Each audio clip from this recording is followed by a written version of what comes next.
Bonjour et bienvenue sur le podcast Belle-Mère. Aujourd'hui, je reçois Fiona. Fiona, en plein de mots, c'est une autrice, journaliste, féministe, créatrice de contenu engagé, notamment sur Instagram sur le compte Bordel de Mère et son compte perso, et aussi, je vous le donne en mille, Belle-Mère.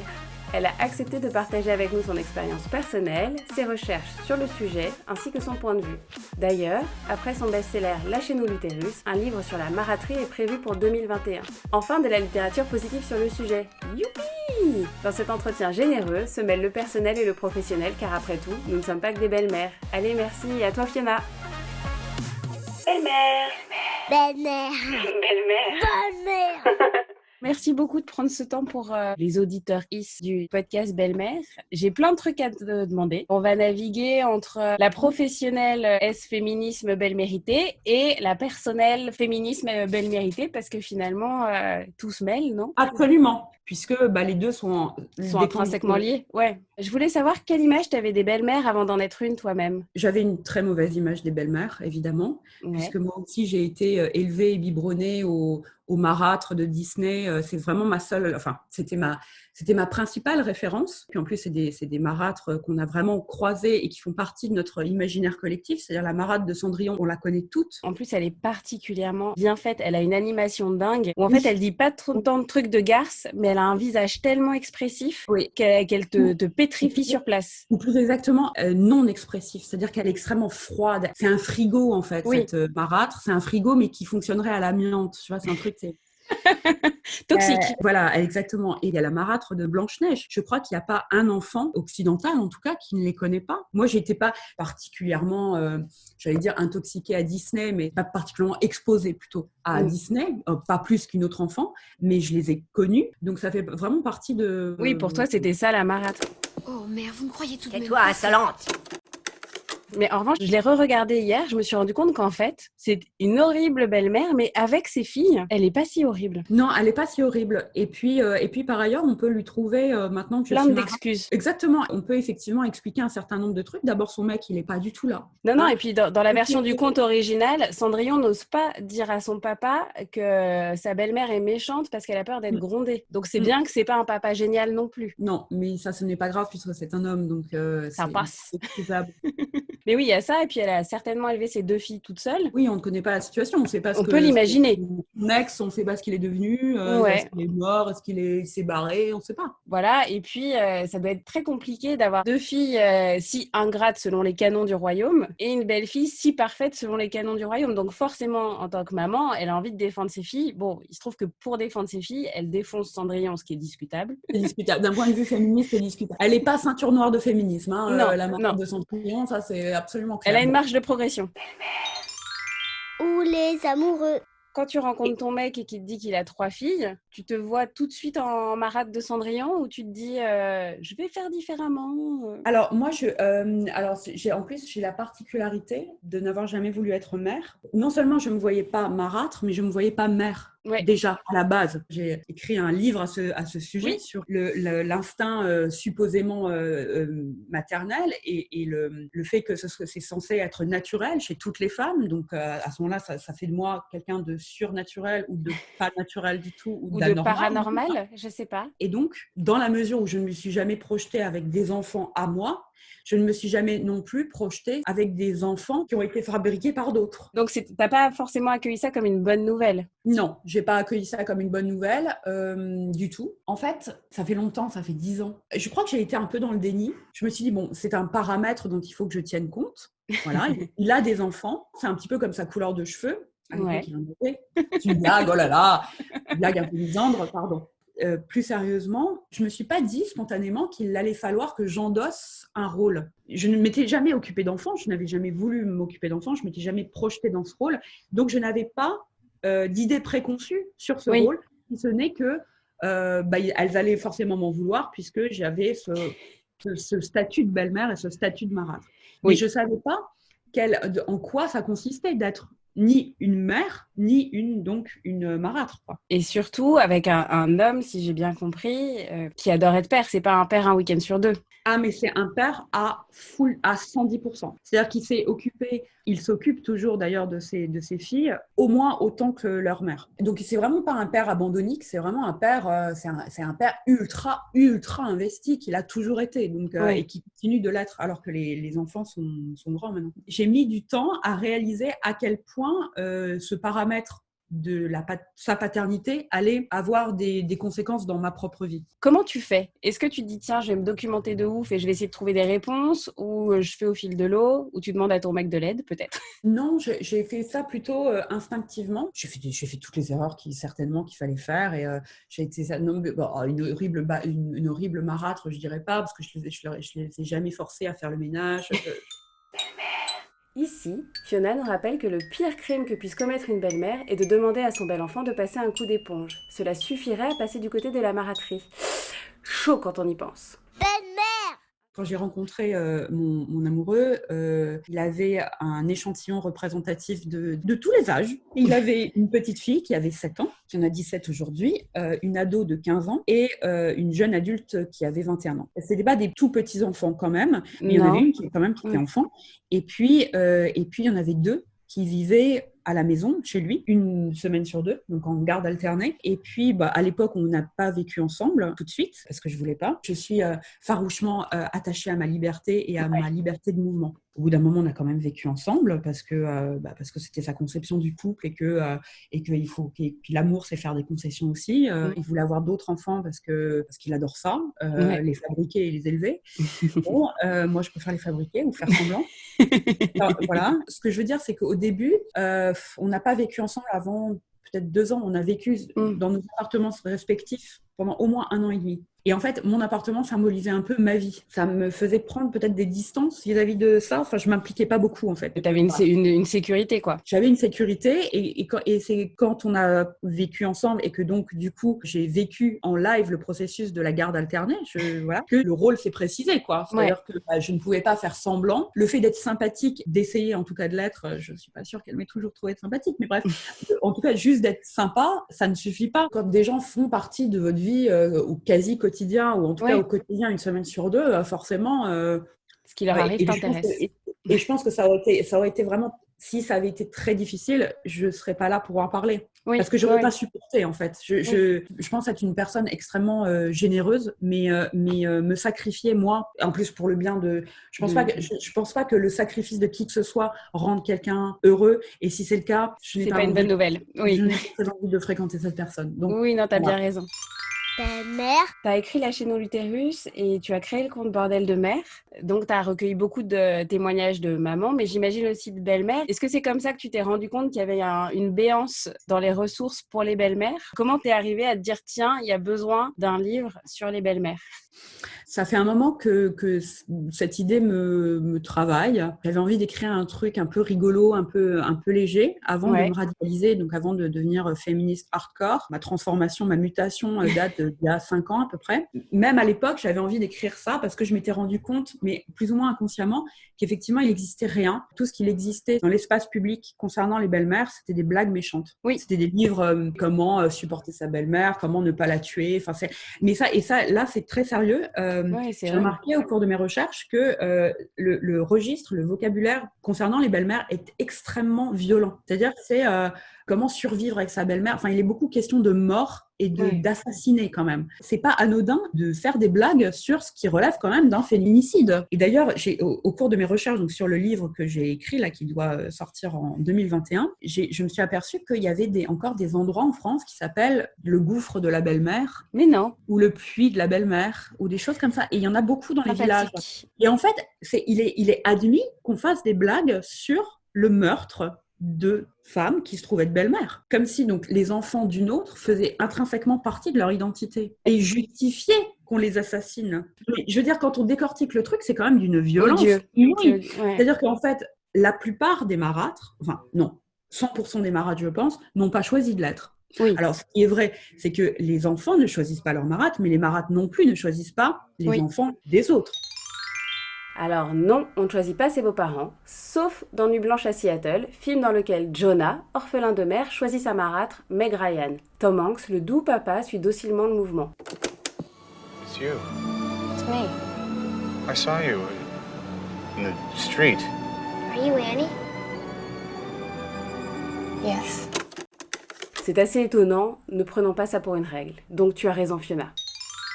Belle-mère! En général, on ne cherche pas le père de ses beaux-enfants. Non. On peut chercher le père de ses enfants, mais rarement le père de ses beaux-enfants.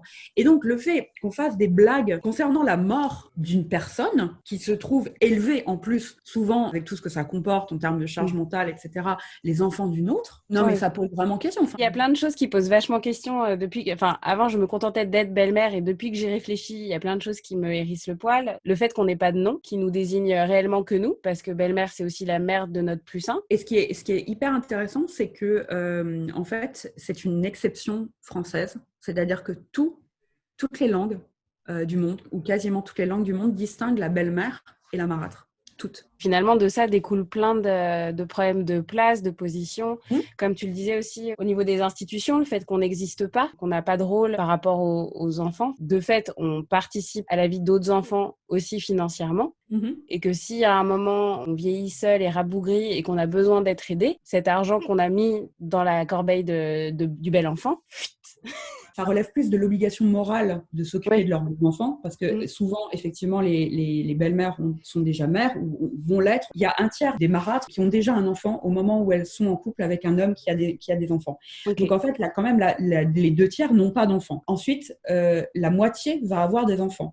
Et donc, la plupart de ces marâtres qui sont également mères, et même les autres qui ne sont pas mères, et moi je l'ai vécu pour le coup, quand elles vont faire les courses, puisque c'est évidemment les femmes qui se cognent souvent les courses, on fait les courses pour tout le monde. On fait pas, on dit on choisit pas. Les chèques à pic uniquement pour mes enfants. Bon, ça, ce serait vraiment marâtre. Et donc, c'est plus un réflexe ou, disons, c'est une obligation morale plus qu'une obligation par la loi. Rien ne les y oblige, sinon juste leur humanité, quoi. D'où un sentiment d'injustice d'un certain nombre de belles-mères, parce qu'effectivement, elles ont participé, la plupart, à l'éducation, y compris d'un point de vue financier, de leurs beaux-enfants. Et puis, leurs beaux-enfants n'ont aucune obligation vis-à-vis d'elles. Il n'y a aucun recours. Ouais, on part du principe que c'est normal. Belle-mère. Donc, en tout cas, au départ, tu voulais faire quelque chose de léger pour le livre. Alors, j'imagine qu'il y a quand même de l'humour parce que c'est toi qui l'écris. Mais du coup, tu rentres un peu plus dans le tas, non ? C'est ça ? Exactement. Non, en fait, il est drôle. Enfin, en tout cas, j'espère qu'il est drôle. Mais il y a aussi des conseils parce que c'est ce que tu disais. Et effectivement, il n'existe pas de ressources pour les marâtres. Il y a beaucoup de livres qui concernent la famille recomposée, mais ce qui est très intéressant, c'est que ces livres sur la famille recomposée s'adressent uniquement aux femmes. Uniquement, comme si ça ne dépendait que d'elles. C'est-à-dire que elles ont la responsabilité de la réussite, ou de l'échec. Le père est mentionné, mais les auteurs ou les autrices des livres ne s'adressent pas à lui. Alors que c'est une pièce maîtresse. C'est-à-dire que le comportement du monsieur, s'agissant en tout cas dans les couples hétéros, ça je ne sais pas comment, parce qu'il y a des marâtres lesbiennes. Oui, tout à fait. Et ça je sais pas comment, il y a encore moins de ressources. Oui, c'est surprenant. Il y a encore moins de ressources sur le sujet. Donc, je ne sais pas si le fait d'être avec une femme, ça change les choses ou les rapports, en tout cas de genre, peut-être, au sein du couple. En tout cas, je leur souhaite. Oui. Mais en fait, les conseils ne s'adressent pas aux autres. Ils ne s'adressent qu'aux principales concernées, c'est-à-dire aux belles-mères. Et en fait, le conseil, c'est « ferme ta gueule ». Oui, c'est ça, accepte. Ouais, voilà. Ouais, exactement. Et c'est fort. On ne donne aucun conseil pratique, si ce n'est en caisse. Faire boucle là. Ouais. Ça joue beaucoup sur le registre de la rivalité entre femmes, qui est un grand poncif du sexisme. On fait des portraits d'ex. L'ex parfaite, l'ex jalouse, l'ex méchante. Une pauvre meuf aussi, parce qu'elle n'a pas réussi à retenir son mec, comme si c'était à elle de faire des efforts dans son couple, et comme si c'était pas la faute peut-être de monsieur, qui parfois n'est pas parfait. En fait, elle est toujours présentée comme une chieuse, en gros.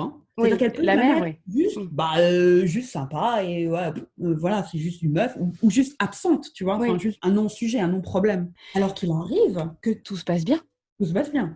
On ne parle jamais du fait qu'il y a des femmes qui sont ravies que leur gamin soit pas là une semaine sur deux. Et puis qu'une autre femme compétente et sympa, etc., s'en occupe. C'est-à-dire que la famille traditionnelle, c'est un papa et une maman. Et les mêmes tout le temps.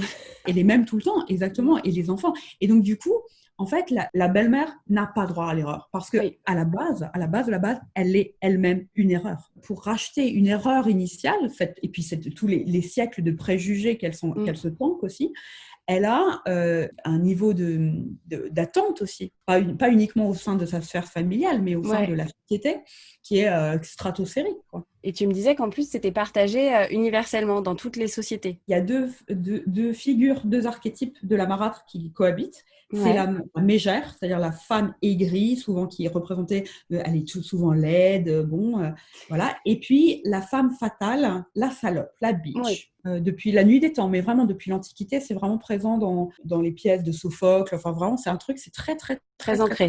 Et donc, en fait, ce qui est hyper intéressant, c'est que ces archétypes de marâtres sont en fait des archétypes de femmes. Ce sont des stéréotypes sexistes sur ce qu'on reproche le plus souvent aux femmes, c'est-à-dire leur côté sexuel, la diabolisation de la sexualité féminine, et aussi la diabolisation de leur caractère qui serait, et leur hystérie, due à leur... on y revient. Voilà. Elles incarnent, les marâtres, deux stéréotypes, deux archétypes qui sont en fait puissamment sexistes et qui concernent absolument toutes les femmes. On a la charge émotionnelle de ces nouveaux enfants qui ne sont pas les nôtres, mais dont on s'occupe, la charge mentale, la charge maternelle, la charge financière. En fait, on a tout. Allez, c'est cadeau.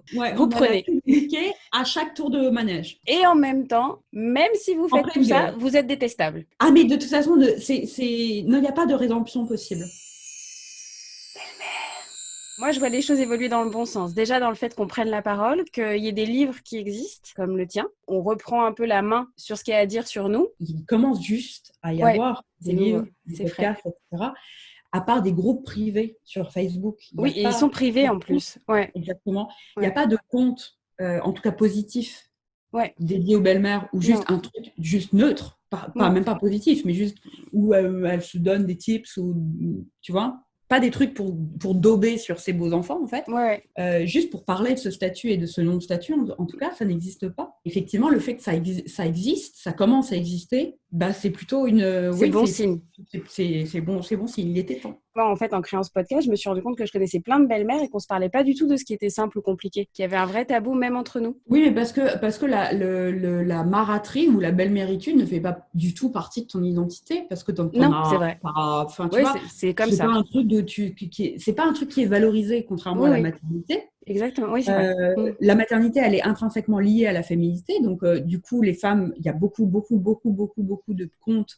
Et tu parles beaucoup de maternité. C'est vraiment un truc qui est un lien social entre les femmes. On parle spontanément. Non, mais c'est vrai. Et c'est la raison pour laquelle les nullipares sont vachement exclus socialement aussi. Parce qu'il n'y a pas ce lien. Il n'y a pas ce lien de... Mais même dans le taf, je m'en rends compte, tu sais, le small talk, comme on dit. Le small talk... Quand tu as des enfants, c'est pratique. C'est hyper pratique.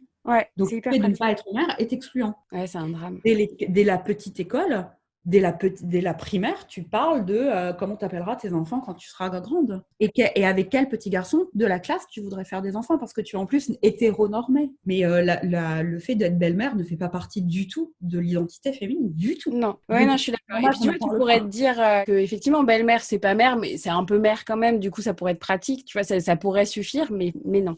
Non, parce qu'on est victime de préjugés qui sont pas très valorisants, tu vois. Enfin, non, pas très, non. Revendiquer un statut qui n'est absolument pas valorisé socialement, what's the point, quoi. Belle-mère. Bon, je vous propose de faire une pause ici car le tableau semble bien sombre à ce stade de l'entretien. Mais avec Fiona, nous avons cherché et assez facilement trouvé la lumière et de quoi se réjouir. L'arrivée de nouvelles références joyeuses et positives dans la belle-mérité. À commencer par Kamala Harris, la future vice-présidente des USA, élue aux côtés de Joe Biden, belle-mère et semble-t-il heureuse de l'être, et vraiment top inspirationnelle. Vous en pensez quoi? We did it, Joe. You're gonna be the next president of the United States. Bon, il y a aussi Gisèle Bündchen, et il y a aussi la nouvelle pub La Redoute, dans laquelle une belle fille offre un cadeau de naissance à sa belle-mère enceinte. Mais bon, Fiona et moi, on préfère Kamala. Kamala Harris, absolument. Alors, en termes de rôle modèle, elle coche absolument toutes les cases. D'un point de vue politique, effectivement, donc c'est non seulement la première femme noire, la première femme indienne, la première femme tout court qui entre à la Maison-Blanche, mais c'est aussi la première femme Nullipare. Nullipare. Ouais. Alors, on ne sait pas. En tout cas, moi, je ne sais pas. Je n'ai pas lu si c'était si elle Un ne choix, pouvait pas avoir ouais. d'enfant ou si c'était un choix de sa part. En tout cas, elle n'a pas d'enfant. Elle l'est. Et elle parle beaucoup de ses beaux enfants. Il y a beaucoup d'images d'elle qui circulent avec ses beaux enfants où ils ont l'air effectivement de s'entendre très bien. Et voilà. Et donc, c'est une des premières, quand tu y penses, c'est quand même hallucinant. C'est une des premières figures positives de la belle maternité. C'est-à-dire qu'on ne pouvait pas compter jusqu'à présent sur Laetitia Hallyday pour relever le niveau. Mais ceci dit, Laetitia Hallyday, la façon dont les médias l'ont traitée, non, c'était odieux. Il y avait un acharnement. Et puis, c'est une concentration de tous les stéréotypes de la marade, justement, parce qu'elle est vénale également. Hein. C'est sexiste dont on n'a pas parlé. Et elle s'en est pris plein la gueule. Enfin, c'est hyper important. Dans le rôle de la représentation est hyper important. Oui, exactement. Avant, je bossais dans le dessin animé et je suis très télé, très audiovisuel. Et je trouve que dans tout ce qui est fiction, il y a très peu de belles-mères, alors qu'il y en a... Enfin, tu sais, c'est toujours ce problème d'inclusion, de diversité et de ressembler au vrai monde. Enfin, je crois qu'il y a 1 million de familles recomposées. À la télé ou dans les dessins animés, t'en as très, très peu. Et en plus, soit t'as le mec qui fait sa crise de la cinquantaine et qui se prend une jeune poule un peu bêtasse, ou sinon, effectivement, t'as la vieille peau vénale, mais t'as aucune figure positive non plus dans la fiction, ce qui joue aussi dans le fait que c'est hyper compliqué quand t'es confronté à cette situation de peut-être devenir belle-mère, de te dire, super, enfin, j'embrasse quoi comme destin, quoi. L'invisibilisation, le fait de se sentir invisible, et puis parce que invisible, anormal, en dehors de la norme, déjà qu'on n'a pas l'impression de faire partie de la famille. Puis alors effectivement, quand tu es en plus une belle-mère et racisée, ou j'imagine que... si tu ajoutes en plus les étages à la fusée. Les discriminations. Non, mais c'est hyper important. Moi, j'ai eu des témoignages de belles-mères qui n'étaient pas blanches. J'ai une belle-mère cambodgienne, par exemple, qui se maque avec un homme français blanc. Et en fait, le fait qu'elle soit belle-mère et racisée, ça creuse encore la distance, non seulement au sein de la famille, et du regard que la société porte sur cette famille recomposée. Quand tu ressembles pas du tout aux enfants avec qui tu es, en tant que métisse, tu as dû... moi, je sais que quand j'étais enceinte, j'avais hyper peur qu'on prenne pour la nounou de ma fille, parce que je savais qu'elle serait blanche. Enfin, génétiquement, il y a quand même beaucoup de chance pour qu'elle soit blanche, donc je suis pas très foncée non plus. Et j'avais hyper peur qu'on prenne pour la nounou. Mais tu vois ce que je veux dire, quand tu cumules les discriminations, c'est juste, mais c'est monstrueux, quoi. Oui, c'est abyssal. Et ça fait plein d'énormes obstacles à sauter. Et tout le temps. Belle-mère. Belle-mère. Donc, pour toi, les rôles modèles, c'est important. Alors moi, je note ça aussi. Je trouve que les meufs de notre génération, il y a un côté empowerment lié au féminisme qui fait que ça va être moins compliqué. Enfin, moi, j'en parlais avec ma belle-fille qui a 15 ans et elle me disait que ça pourrait être OK pour elle d'être belle-mère. Et je trouve ça ouf. Enfin, moi, j'aurais jamais dit ça, tu vois. Et je pense qu'en fait, hyper intéressant. Elle dit, c'est pas mon dream job, mais en revanche, c'est pas un repoussoir. Et en parlant à quelques belles-mères aussi, je me rends compte que, mine de rien, en prenant notre place dans la société, en étant plus forte dans nos baskets, dans nos chaussures, en étant plus convaincue du féminisme et du bienfait que ça peut nous faire, parce que mine de rien, le principal écueil de la belle-mérité, c'est de s'oublier. En s'empouvoirant, je pense qu'au fur et à mesure, on simplifie le truc. Enfin, moi, je sais qu'au départ, ça fait 5-6 ans que je suis belle-mère. Au départ, je m'autorisais pas à me barrer, à faire ma vie de mon côté et tout. Et je me l'autorise de plus en plus, parce qu'en fait, j'ai compris qu'être moi et m'écouter, c'était la meilleure manière d'être présente à l'autre aussi, quand je l'avais décidé. Tips de belle-mère. Alors que l'on soit BM ou non, savoir prendre le large est souvent la solution quand la cocotte minute s'affole. Ne pas hésiter à se retirer dès que ça tire trop sur la corde. Parole de BM, ça détend. Belle-mère. Belle-mère. On fait partie de cette génération de femmes qui prenons conscience de ça et on se l'approprie de plus en plus. Ce qui, je l'espère, va créer de plus en plus de Kamala Harris des bacs à sable, en moins waouh, quoi. En plus quotidien. Et finalement... j'ai l'idole de Kamala Harris. Exactement. Je suis d'accord avec toi. Moi, je suis très proche de ma dernière belle-fille, donc qui a 17 ans aujourd'hui.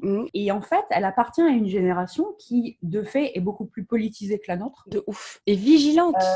Vigilante. Donc, on en parle pas mal de tout ça, de cette agitation. Enfin, elle est beaucoup plus consciente des problèmes de la société que moi, je ne l'étais. Et c'est pas difficile, je ne l'étais pas du tout. Et puis, je m'en foutais. Donc, voilà. Moi, à 17 ans, j'avais juste j'avais qu'une obsession, c'était de me faire un maximum de mecs et c'est tout, quoi. Et non, mais ça occupe beaucoup. Voilà.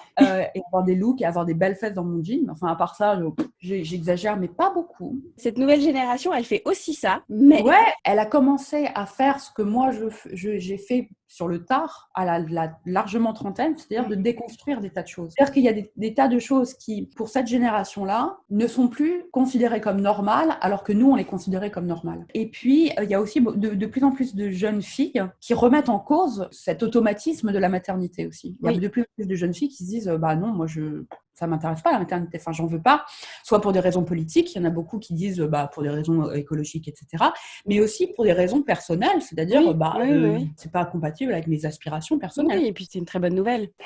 Belle-mère. Est-ce que ça te plaît d'être belle-mère, toi, à titre perso? Il y a un vrai point positif de la maratrice, c'est qu'on rencontre des gens qu'on n'aurait pas rencontrés autrement. Et en plus, ces gens ne vous ont pas bousillé le périnée. Tout à fait. Avantage. Et en plus, si tu as de la chance, c'est des gens cool. Et voilà. Et s'ils ne sont pas cool, ce n'est pas ta faute. Exactement. Oui, c'est vrai. Même si on essaye de te croire que si. Non, c'est pas vrai. Bon, c'est un super mot de la fin. Merci beaucoup, Fiona. Merci beaucoup Fiona d'avoir été si honnête et généreuse lors de cette conversation. J'ai appris plein de choses et je ne pense pas être la seule. Si vous aussi, vous appréciez cet épisode un peu spécial, je vous demande une pluie d'étoiles sur les plateformes d'écoute et pour ne rien rater des prochains épisodes, des abonnements par milliers. Pour prolonger le kiff de Belle-Mère, vous pouvez aussi suivre l'Instagram belle.mère.podcast avec Belle-Mère au pluriel. À très bientôt, des bisous!